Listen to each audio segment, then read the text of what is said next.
Hello friends, welcome once again to another class of cytology। और आज इसमें हम बात करने वाले हैं पादप में उपस्थित एक अन्य कोशिकांग की, और वो है रिक्तिका या वैक्यूल। मूलतः पादप कोशिका के ये तीन कोशिकांग या तीन भाग, पहला सेल वॉल कोशिका भित्ति, दूसरा क्लोरोप्लास्ट और तीसरा ये रिक्तिका। ये ऐसे लक्षण हैं जो जंतु कोशिका में उस रूप में नहीं पाए जाते हैं, क्योंकि जंतु कोशिका में भी वैक्यूल पाए जाते हैं, पर प्लांट वैक्यूल जैसी कोई संरचना, सेंट्रल वैक्यूल जैसी संरचना जंतु कोशिका में नहीं पाई जाती है। तो आज हम बात करने वाले हैं इस प्लांट वैक्यूल की। वैक्यूल अगर शब्द का अर्थ देखें तो वह एक लैटिन शब्द से उसकी उत्पत्ति हुई है, जिसका मतलब है खाली, एम्प्टी। रिक्तिका अपने आप में वापस से जिसमें जो रिक्त हो। लेकिन क्या वास्तव में यह कोशिकांग रिक्त है? नहीं, यह कोशिका का वो भाग है जो साइटोप्लाज्मिक मैटर से रिक्त है, जहाँ साइटोप्लाज्मिक मैटर नहीं पाया जाता। अन्यथा यह एक बहुत इम्पोर्टेंट सेल ऑर्गेनील है, जिसमें एक मेम्ब्रेन से आवृत एक membrane enclosed sac like structure है, और इसमें एक विशिष्ट प्रकार का फ्लूइड भरा होता है, जिसे हम कहते हैं सेल सैप। यह सभी पादप कोशिकाओं में पाया जाता है, यहाँ तक कि फंजाई में भी। कवक यानी जिसमें फोटोसिंथेसिस नहीं होता है, जो स्वपोषित नहीं है, यानी जिनमें photosynthesis does not take place, उस प्लांट ग्रुप में भी vacuoles they are present. These vacuoles they are very large। जब कोशिका का निर्माण होता है उस समय इस प्रकार की कोई बहुत प्रोमिनेंट वैक्यूल जैसी संरचना नहीं दिख पाई जाती है। तब बहुत सारा एंडोप्लाज्मिक रेटिकुलम होता है, और स्मूथ एंडोप्लाज्मिक रेटिकुलम से गोल्जी काय के माध्यम से छोटी छोटी वेसाइकल्स सिक्रीट आउट होती हैं। और जैसे जैसे पादप कोशिका परिपक्व होती जाती है, ये सारी छोटी छोटी सी जो वेसाइकल्स हैं, ये आपस में मिल करके एक सेंट्रल वैक्यूल का निर्माण करती हैं। और ये सेंट्रल वैक्यूल एक मेच्योर प्लांट सेल में at times it occupies nearly 90% of the cell volume। इसका आकार कोशिका में बहुत बड़ा होता है, इतना बड़ा कि बाकी के कोशिकांग उसके पेरिफ्री पे जो साइटोप्लाज्म है उसमें सीमित रह जाते हैं, दबकर रह जाते हैं। तो यह एक कोशिकांग, एक थैलीनुमा संरचना, जो किसी भी पादप कोशिका में बहुत इम्पोर्टेंट रोल प्ले करती है। और स्ट्रक्चर के नाम पे सिर्फ इसकी एक मेम्ब्रेन, जिसको हम कहते हैं टोनोप्लास्ट, अर्थात ये जो हमारा कोशिकांग है, इसके सभी गुण इसकी मेम्ब्रेन टोनोप्लास्ट द्वारा ही निर्धारित होते हैं। उसी टोनोप्लास्ट के कैरेक्टरिस्टिक फीचर्स के कारण ही यह कोशिका के जीवन चक्र में अपने विविध रोल्स प्ले करने में सक्षम है, या विभिन्न प्रकार की कोशिकाओं में इसके विभिन्न रोल्स डिफाइन किए जाते हैं, depending upon the nature of this tonoplast. So this tonoplast single membrane structure that encloses the vacuole। membrane structure मतलब lipid bilayer, जिसमें विभिन्न प्रकार के प्रोटीन्स पाए जाते हैं। देखा जाए तो अपन जब मेम्ब्रेन प्रोटीन्स की बात करते हैं तो शायद जितने भी प्रकार के मेम्ब्रेन प्रोटीन्स का जिक्र हो सकता है वो सभी इस टोनोप्लास्ट में उपस्थित होते हैं। मेम्ब्रेन प्रोटीन्स उनके कार्य के आधार पर, यानी ये जो मेम्ब्रेन प्रोटीन्स हैं ये चैनल्स हो सकते हैं, चैनल्स जिसमें से सहजता से किसी भी आयंस का, मॉलिक्यूल्स का आवागमन संभव हो। ये एक्टिव ट्रांसपोर्टेशन भी हो सकता है, यानी एटीपी भी इन्वॉल्व हो सकता है इन चैनल्स के खुलने बंद होने में, गेटेड चैनल्स, या इनएक्टिव पैसिव ट्रांसपोर्टेशन भी संभव है। टोनोप्लास्ट में विभिन्न प्रकार के जो चैनल्स पाए जा रहे हैं वो उनमें से कुछ उदाहरण ही हैं ये। They may be the calcium channels, क्योंकि जो वैक्यूल है वो कैल्शियम आयंस का भी स्टोर हाउस है। विभिन्न प्रकार के anions, anions means negative ions, chlorides, phosphates, ये भी इस चैनल्स के माध्यम से, विशिष्ट प्रकार के चैनल्स के माध्यम से टोनोप्लास्ट के अंदर भी जा सकते हैं वैक्यूल में, और बाहर भी, as per the need of the cell, स्वेच्छा से नहीं, कोशिका की जो आवश्यकता है उसके अनुरूप इन चैनल्स में से ये आयंस या मॉलिक्यूल्स मूव कर सकते हैं। एक्वापोरेंस, जिनके माध्यम से पानी बाहर साइटोप्लाज्म से अंदर वैक्यूल में आ जाता है, एकत्रित हो जाता है। डिफरेंट पोटेशियम चैनल्स आते, क्लोराइड चैनल्स आते, एबीसी ट्रांसपोर्टर चैनल्स आते। इन एबीसी ट्रांसपोर्टर्स की विशेषता ये है कि इसमें एटीपी बाइंडिंग पॉइंट्स होते हैं, कैसेट्स होते हैं, इसलिए एबीसी, एटीपी बाइंडिंग कैसेट्स। तो ये वापस से they belong to the class of transporters, the second class of membrane proteins. तो जितने ये नीले में दिखा रखे हैं इसमें, they belong to the category of channels which are present in this tonoplast membrane. And once again मैं वापस से दोहराऊंगी कि ये सभी इंट्रिंसिक प्रोटीन्स हैं। They are part and parcel of the membrane system. जो कोशिका इसकी टोनोप्लास्ट मेम्ब्रेन है उसी का अंश है ये चैनल्स। दूसरे प्रकार के जो प्रोटीन्स होते हैं दूसरी कैटेगरी के, उनको अपन कह रहे हैं ट्रांसपोर्टर। ट्रांसपोर्टर का अर्थात मतलब है कि यह विभिन्न मॉलिक्यूल्स को ट्रांसपोर्ट करते हैं। ऊर्जा, एटीपी इज बीइंग यूज्ड। इनमें एक कैटेगरी है जिसकी अभी बात करी, ABC transporters, which have got special ATP binding cassets, and इनके माध्यम से कुछ मैक्रोमोलिक्यूल्स इस टोनोप्लास्ट को क्रॉस कर पाते हैं। इसके अतिरिक्त अन्य ट्रांसपोर्टर्स भी पाए जाते हैं, जैसे आपके जिंक प्रोटॉन ट्रांसपोर्टर्स।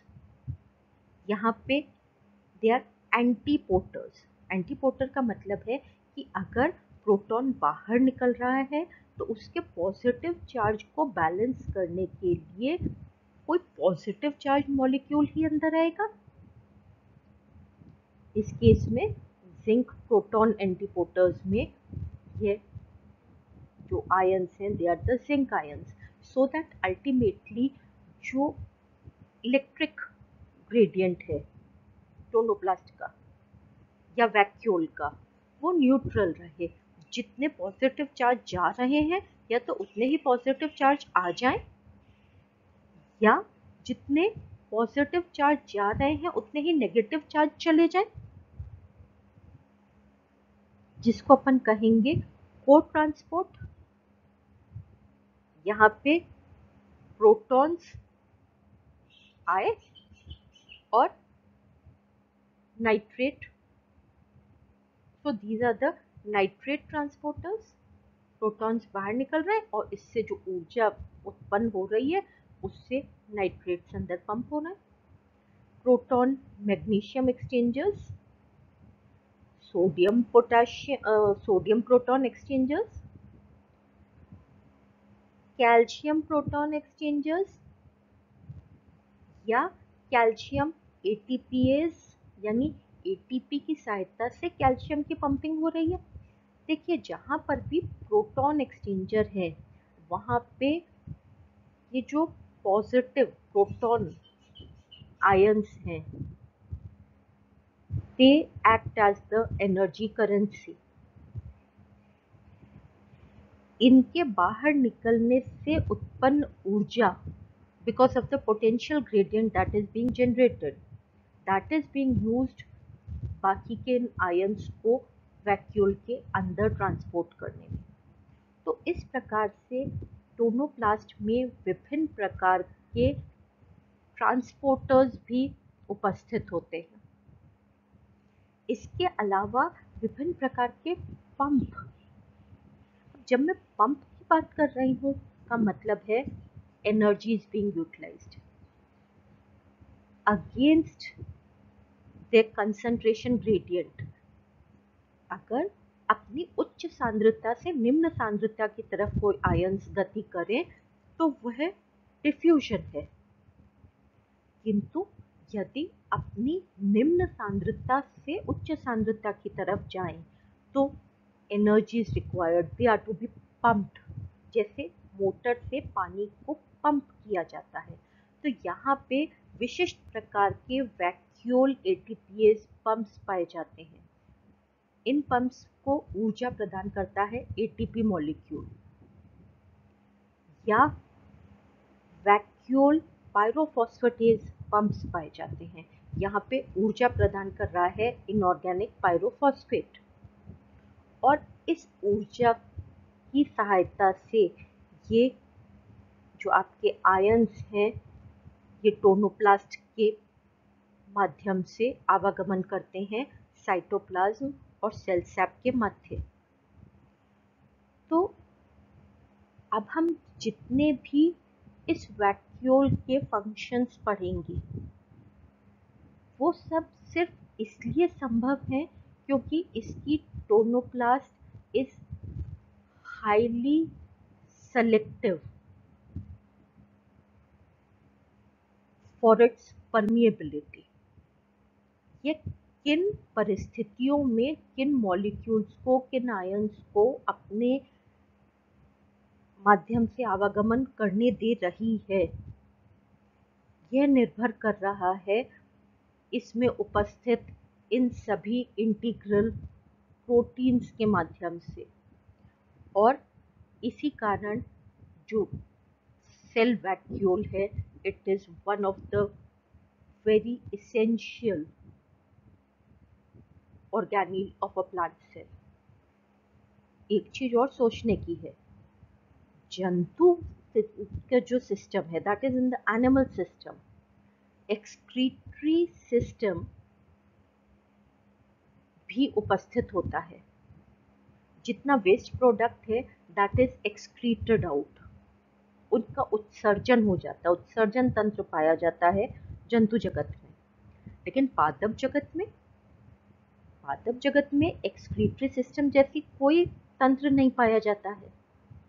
तो पादप क्या करते हैं अपने वेस्ट प्रोडक्ट्स का, क्योंकि हमको मालूम है waste products they are basically toxic for the organism. तो पादप अपनी रक्षा कैसे कर पाता है? हाँ, वैक्यूल इज द ऑर्गेनील जो पादप की रक्षा करता है। जितने वेस्ट प्रोडक्ट्स भी होते हैं उनको अपने में संचित करता है।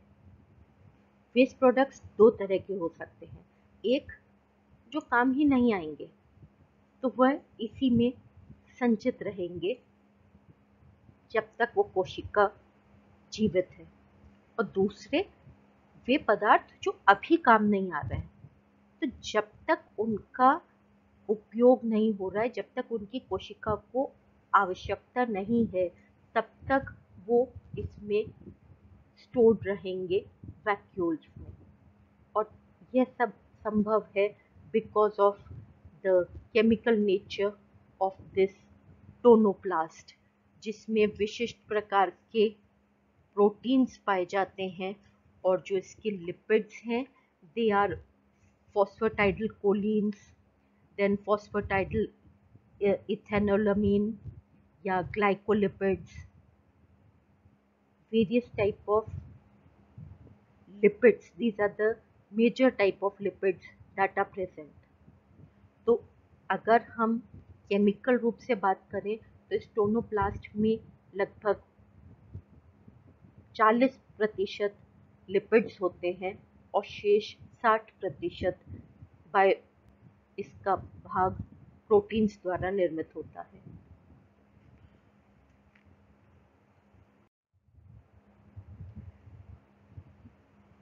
जो पादप कोशिका है उसमें रिक्तिकाओं की बहुत विविध प्रकार की रिक्तिकाएं पाई जाती हैं।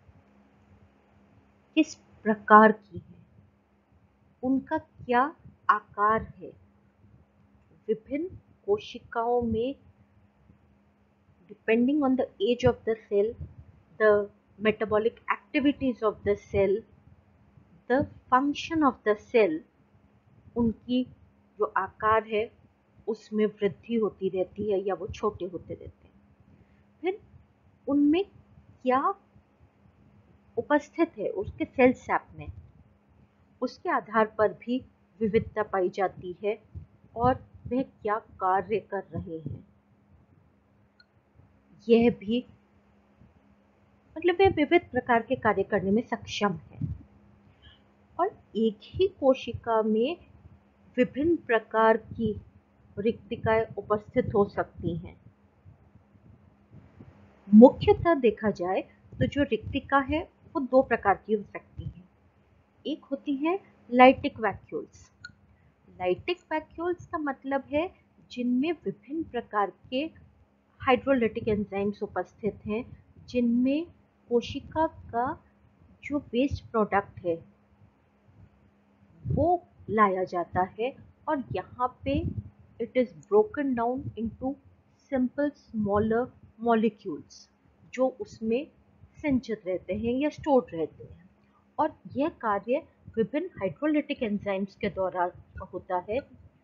ये हाइड्रोलिटिक एंजाइम्स किस पादप में पाए जा रहे हैं उसके आधार पर विभिन्न प्रकार के हो सकते हैं, लेकिन मुख्यतः जो डिफरेंट हाइड्रोलेजेस प्लांट वैक्यूल्स में पाए गए हैं दे इंक्लूड एसिटिल ग्लूकोसामिनिडेज, फिर acid invertase, acid phosphatase, acid protease, फिर विभिन्न प्रकार के कार्बोक्सी पेप्टाइडेज, डीऑक्सीराइबोन्यूक्लिएज, अल्फा और बीटा ग्लूकोसाइडेज। एक हाइड्रोलेज होता है अल्फा मैनोसाइडेज। ये alpha mannosidase basically it is the marker enzyme for the vacuole, अर्थात यह वैक्यूल में ही पाया जाता है, इसी का लाक्षणिक गुण है। इसके अलावा विभिन्न फॉस्फोडाइएस्टरेज हैं, फाइटेज हैं, राइबोन्यूक्लिएज हैं। यह मुख्य हाइड्रोलेज एंजाइम्स हैं जो इन लाइटिक वैक्यूल्स में पाए जाते हैं। दे आर एंजाइम्स, और हमें मालूम है enzymes they are basically proteins, proteinaceous nature होता है। तो लाइटिक वैक्यूल्स बनते हैं smooth endoplasmic rough endoplasmic reticulum के द्वारा। जो रफ एंडोप्लाज्मिक रेटिकुलम है वो विभिन्न प्रकार के हाइड्रोलिटिक एंजाइम्स का निर्माण होता है इनमें, और गोल्जी बॉडीज में इन प्रोटीन्स की प्रोसेसिंग होती है, और ये विशिष्ट प्रोटीन्स जो वैक्यूल के लिए ही बने हैं इन वेसाइकल्स में आ जाते हैं, और ये वेसाइकल्स फ्यूज होकर के और लाइटिक वैक्यूल का निर्माण करती हैं। अब यहाँ पे मैंने कहा वे एंजाइम्स, वे प्रोटीन्स जो वैक्यूल के लिए ही बने हैं, तो ये कैसे निर्धारित हो सकता है कि किसी प्रोटीन को, एंजाइम को वैक्यूल में जाना है या किसी और कोशिकांग में जाना है, या उस कोशिका से बाहर उसका ट्रांसलोकेशन होना है। यह कार्य प्रोसेसिंग के दौरान होता है। प्रोसेसिंग के दौरान इन प्रोटीन्स में जो वैक्यूल के लिए निर्धारित है उनमें टारगेटिंग सीक्वेंसेस ऐड होती हैं। These targeting sequences, they are short sequences of amino acids, और ये जो टारगेटिंग इंफॉर्मेशन है ये सामान्यतः किसी भी प्रोटीन के सी टर्मिनल की तरफ, यानी प्रोटीन पॉलीपेप्टाइड चेन, प्रत्येक अमीनो एसिड के दो भाग, एक एसिड वाला COOH C टर्मिनल और एक अमीन ग्रुप वाला N टर्मिनल। तो सामान्यतः ये जो टारगेटिंग सीक्वेंसेस है ये किसी भी प्रोटीन के C टर्मिनल की तरफ पाई जाती है। कुछ ऐसे वैक्यूलर प्रोटीन्स भी पाए गए हैं जिसमें ये targeting sequences they are towards the N end, और कुछ तो ऐसे भी हैं जिसमें विद इन द चेन, न C एंड पर न N एंड पर, बीच में ये टारगेटिंग सीक्वेंसेस पाई जाती है। और ये देखा गया है कि इस प्रकार के प्रोटीन्स, इनमें जब प्रोसेसिंग होती है, जब ये अपना 3 डायमेंशनल रूप लेते हैं, तो बीच में उपस्थित targeting sequences they come to lie on the surface of these proteins, और इस प्रकार से दे आर ईयरमार्क्ड। जिस भी प्रोटीन में यह स्पेसिफिक टारगेटिंग सीक्वेंसेस होंगी, प्रत्येक प्रोटीन की अपनी डिफरेंट कैरेक्टरिस्टिक टारगेटिंग सीक्वेंस होती है, वे proteins they are destined to be a part of the vacuole. और इस प्रकार से ये जो लाइटिक वैक्यूल है इसमें वे सभी एंजाइम्स जो उस पर्टिकुलर कोशिका को चाहिए होते हैं, वे सभी प्रोटीन्स वो पहुंच जाते हैं और ये अपना कार्यों का निष्पादन करने में सक्षम हो जाते हैं।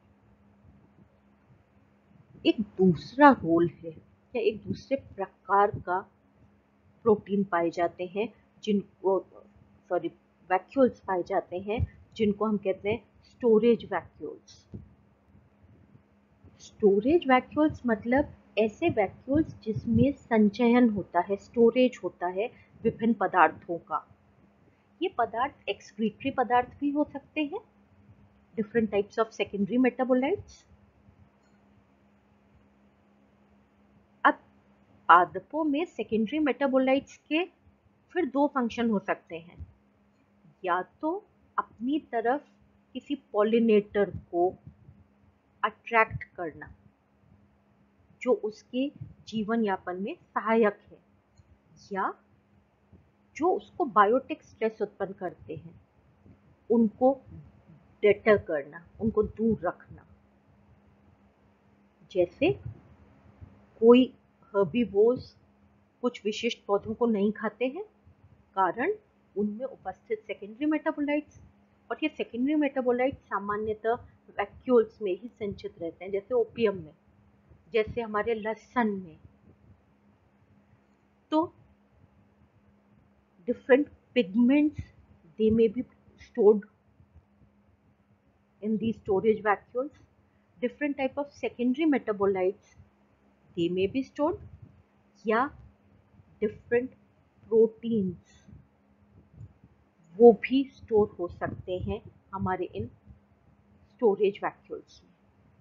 और जो स्टोरेज वैक्यूल्स हैं, पर्टिकुलरली जो प्रोटीन स्टोरेज वैक्यूल्स हैं, वो वापस से विशिष्ट संरचनाएं हैं, क्योंकि उनमें फ्यूचर यूज के लिए प्रोटीन स्टोर हो रहा है। यह भी एंडोप्लाज्मिक रेटिकुलम में बनता है प्रोटीन, गोल्जी काय के ट्रांस सरफेस से पिंच ऑफ होता है, और वैक्यूल की जो टोनोप्लास्ट है उससे इन वेसाइकल्स की जो मेम्ब्रेन है वो मिल करके ये वैक्यूल्स, स्टोरेज वैक्यूल्स का या प्रोटीन बॉडीज का निर्माण करती है। जब प्रोटीन बॉडीज का निर्माण होता है तो जो पादप की रिक्तिका है वह छोटे वेसाइकल्स में, छोटे मतलब एक बड़ी रिक्तिका में नहीं होकर के कई छोटी छोटी protein bodies, they are present in the cytoplasm of the cell, and each of this is filled with protein to be used by the cell in future. तो इस प्रकार से these vacuoles, they may be lytic vacuoles या they may be the storage vacuoles. अब एक नज़र हम इन रिक्तिकाओं के कार्य पर डाल लें। They are multifunctional organelles. किस कोशिका में पाई जा रही हैं, वे कोशिका अपने जीवन चक्र के किस फेज में है, यह निर्धारित करता है कि उस कोशिका में उपस्थित जो रिक्तिका है उसका क्या कार्य है। पादप कोशिका में रिक्तिका का एक मेजर कार्य होता है कि it provides rigidity to the plant.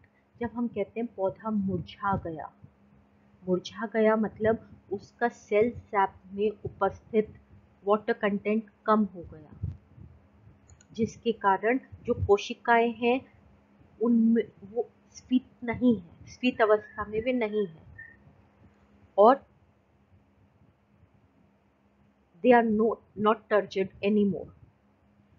तो जो वैक्यूल है it provides rigidity to the plant cell, क्योंकि इसमें एक्वापोरेंस है, इसमें विभिन्न प्रकार के आयंस हैं, और उन आयंस के कारण because of osmosis water moves from its higher concentration, that is the water that is present in the cytoplasm, उसका मूवमेंट होता है from the cytoplasm into the cell sap,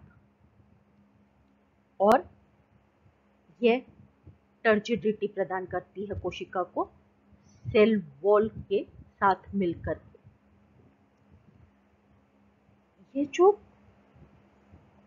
turgid plant cells हैं, यदि ये बहुत कोमल है, कोमल मतलब अपने डेवलपमेंट के अर्ली फेजेस में है, we know that cells first they divide meristematic cells, उसके बाद इनमें कोशिका दीर्घीकरण होता है। जो कोशिकाएं दीर्घीकृत हो रही होती हैं उनमें जब टर्जिडिटी अधिक होती है तो देयर स्ट्रेचिंग, खिंचाव उत्पन्न होता है उसकी कोशिका भित्ति में, और वो जो सेल कंटेंट है, सेल वॉल कंटेंट है, जो डिफरेंट फाइब्रिल्स हैं सेलुलोज के, हेमीसेलुलोज की, वो जब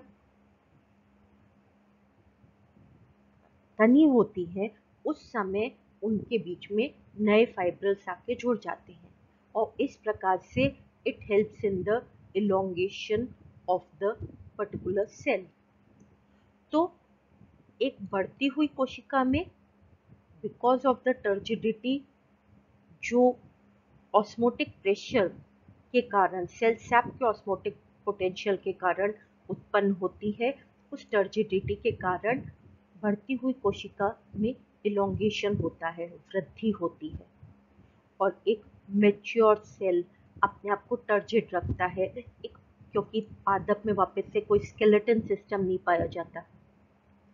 पादप खड़ा है तो अपनी सेल वॉल अपने टर्जिड वैक्यूल्स टोनोब्लास्ट के कारण खड़ा है।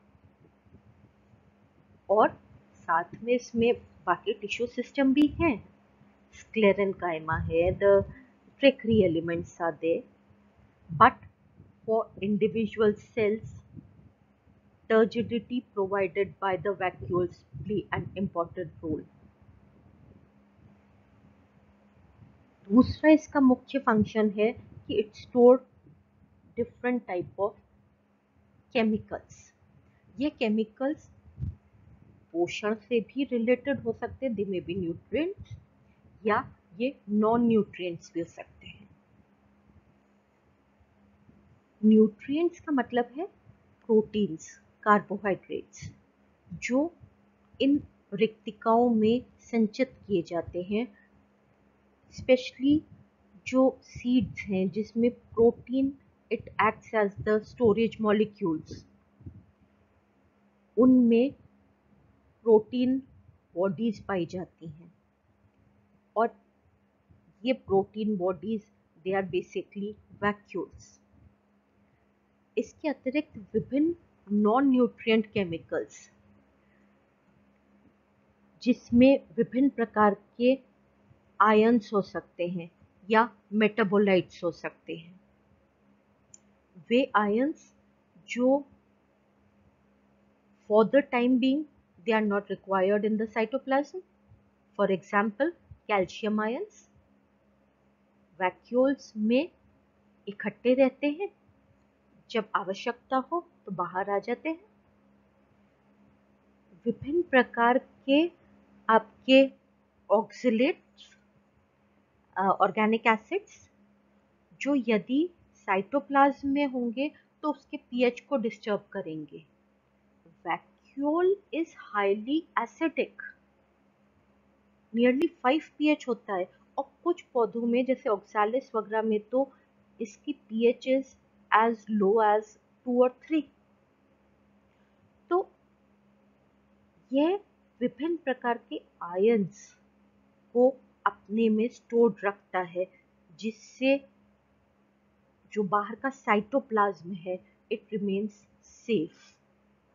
फिर विभिन्न प्रकार के मेटाबोलाइट्स, जैसे प्रकाश संश्लेषण की जब हम बात करते हैं तो C4 प्लांट्स में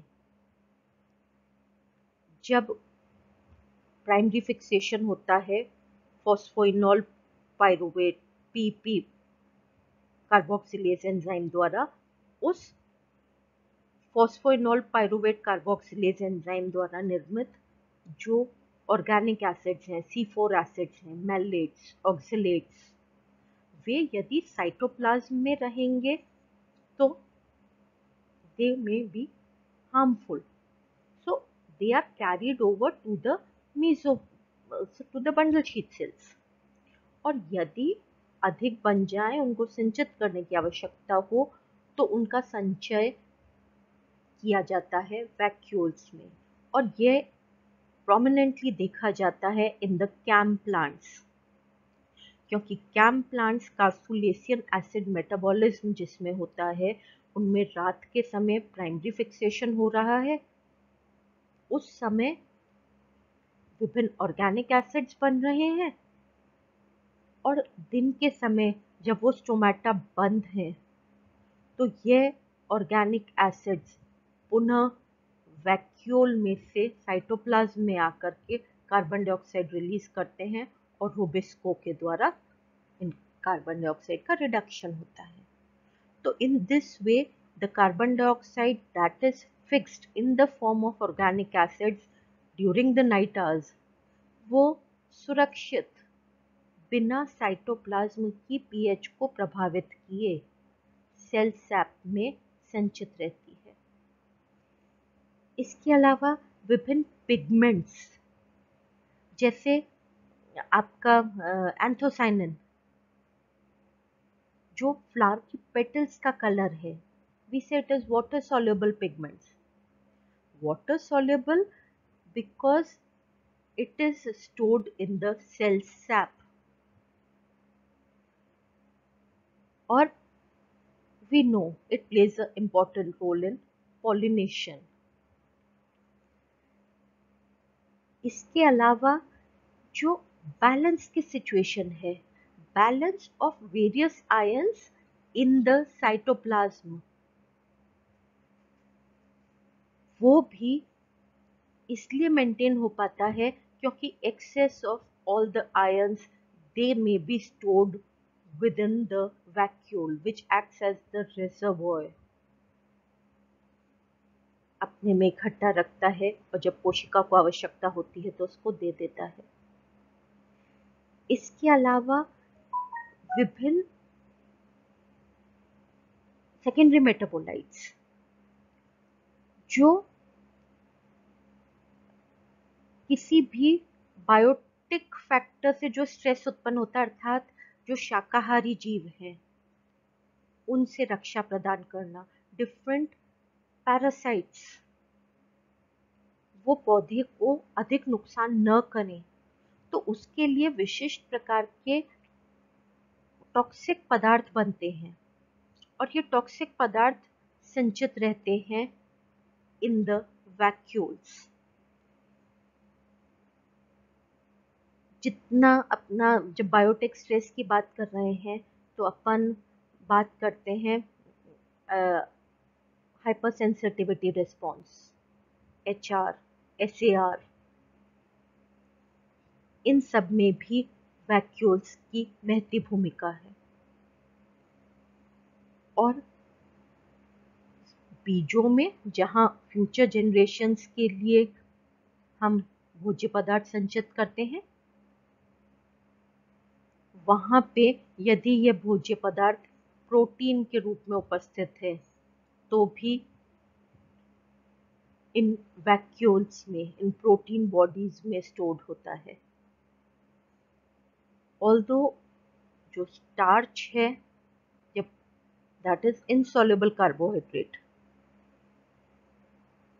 वो अमाइलोप्लास्ट में है, उसकी अपने अलग बॉडीज हैं।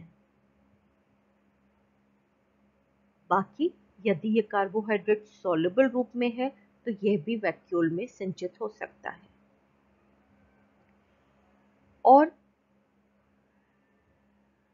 जीवन के शुरुआत के लिए, जीवन यापन में इसके विभिन्न रोल्स हैं, यहाँ तक कि जीवन यापन करते समय जब कोशिका के different metabolic processes when they are ongoing, जो डिफरेंट वेस्ट प्रोडक्ट्स बनते हैं, they are transported into the vacuole, जहाँ पर उनका विघटन हो जाता है। They are converted into simpler या नॉन टॉक्सिक सब्सटेंसेस, जो या तो उन्हीं वैक्यूल्स में संचित रहते हैं या पादप को अगर आवश्यकता है तो वो वापस से उस वैक्यूल से बाहर साइटोप्लाज्म में भी उनका ट्रांसलोकेशन संभव है। और जब कोशिका अपना संपूर्ण जीवन जी लेती है या जो विशिष्ट परिस्थितियाँ आती हैं जिसमें बाकी के पादप की रक्षा के लिए उस कोशिका को नष्ट होना पड़ता है, दोनों केसेस में, यानी in case of necrosis as well as in case of apoptosis, the programmed cell death, दोनों केस में vacuoles they play a major role, क्योंकि इनमें विभिन्न हाइड्रोलिटिक एंजाइम्स उपस्थित होते हैं। तो they help in the breakdown of complex molecules.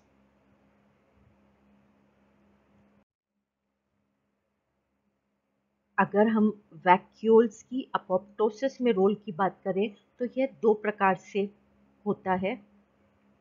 पहला है नॉन डिस्ट्रक्टिव वे। नॉन डिस्ट्रक्टिव वे का मतलब है कि जिस कोशिका में ये वैक्यूल है उसको कोई नुकसान नहीं हो रहा है। इसके जो हाइड्रोलिटिक एंजाइम्स हैं, they are being released in the extra cellular space in order to kill the various bacteria that may be present in the extracellular space। तो उस केस में जो टोनोप्लास्ट है वो फ्यूज हो जाती है बाहर की सेल मेम्ब्रेन के साथ और इसके जो हाइड्रोलाइटिक एंजाइम्स हैं दे आर रिलीज्ड बाहर की एक्स्ट्रा सेलुलर स्पेस में, और वहाँ पे उपस्थित विभिन्न बैक्टीरिया आदि वो उन हाइड्रोलाइटिक एंजाइम्स के माध्यम से नष्ट कर दिए जाते हैं। तो this is the non destructive way, यानी वह कोशिका जिसमें वैक्यूल है उसको कोई नुकसान नहीं हुआ। दूसरा है डिस्ट्रक्टिव वे, अर्थात वह कोशिका जिसमें ये वैक्यूल है वो ही डिस्ट्रॉय हो जाती है। इस केस में जो वैक्यूल की मेम्ब्रेन है यानी टोनोप्लास्ट है वो नष्ट हो जाती है, और उसके नष्ट होते ही ये जितने डिफरेंट हाइड्रोलाइटिक एंजाइम्स हैं they are released into the cytoplasm and they result in the destruction of the very cell itself. अब कोशिका स्वयं को नष्ट क्यों करेगी, किन परिस्थितियों में करेगी? कोशिका स्वयं को नष्ट कर सकती है अपनी रक्षा के लिए, जैसे वायरस का अगर इन्फेक्शन होता है या फंजाई का इन्फेक्शन होता है जो जीवित कोशिकाओं में ही सर्वाइव कर पा रहे हैं, उनसे बचाने के लिए पहला जो हाइपर सेंसिटिव रिस्पॉन्स है वो है कि जहाँ पे इन्फेक्शन हुआ है उसके आर पार की कोशिकाएं नष्ट हो जाएं, नेक्रोसिस। जब आर पार की कोशिकाएं नष्ट हो जाएंगी तो जो पैथोजन है that will be contained with in that zone और बाकी का पादप सुरक्षित रहेगा। या नॉर्मल प्लांट डेवलपमेंट में भी जब सीड के इंटेग्यूमेंट्स बनते हैं, जब इम्परमिएबल प्रोटेक्टिव लेयर्स बनती हैं किसी भी प्लांट पार्ट में, उस समय बाय दिस मैकेनिज्म जो सेल्स हैं they become dead cells forming a protective layer.